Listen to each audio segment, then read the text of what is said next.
What's up, folks? This is Technivorous. This is Cura settings in 5 minutes or less. Today we're not going over a specific setting, rather how to import a whole profile, so stay tuned. We'll cover that right now. Technivorous channel is brought to you by these fine Patreon supporters. Check us out on Patreon at patreon.com/Technivorous. Hello folks, I am Technivorous. Today on Cura settings in 5 minutes or less, we're going to do something a little bit different. I've had quite a few requests in the comments lately to once again explain how to import a profile into Cura. So today we're going to do just that. And the way to do that is by going through your settings. Now there are two ways to open this menu here, and I'm actually going to go ahead and click Configure Settings Visibility because this is the menu that opens when you click the settings button over here. But all of the other settings are also in here. So this is generally your go-to for finding your printer settings, your material settings, as well as your profiles. So once I open the profile page, I can see these are all the profiles that I have in here right now.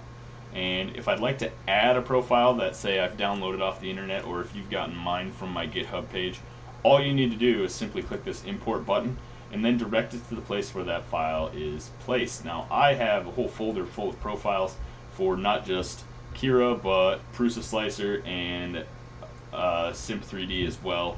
I'm not going to actually import any of these, but it is a simple click and done process. So you just click it, you click open, and it will pretty much take care of the whole thing for you. It should then show up in your custom profiles here. By clicking activate, that will make it the profile that is set over here. You can see right now it is set to dynamic quality. Let's say I click, let's do the Ender 3 V2, and let's activate this profile, and I'm going to discard the changes. Discarding the changes will get rid of any changes that I've made to the profile I was using and ensure that it loads the profile as it was set in the actual file for the profile. It's going to get everything back to the default for the profile that you just activated. So basically you can see that here.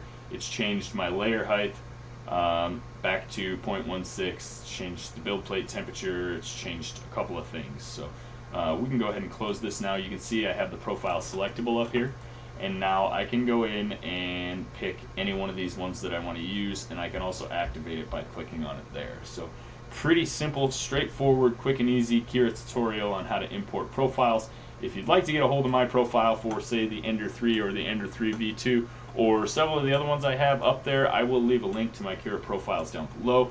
Feel free to grab them for yourself and make any tweaks or changes you feel necessary. But I will tell you that so far I'm getting a lot of compliments about how well they're working right off the bat, and I have spent a lot of time tweaking them and changing them before putting them up there. That's why you won't see quite this many when you're looking on my downloads page, because some of these aren't quite at a place where I'm ready to share them yet. So that's going to be it for this video, guys. Don't forget to hit that subscribe button and leave a like, and we'll be back with more Cura settings in 5 minutes or less pretty soon.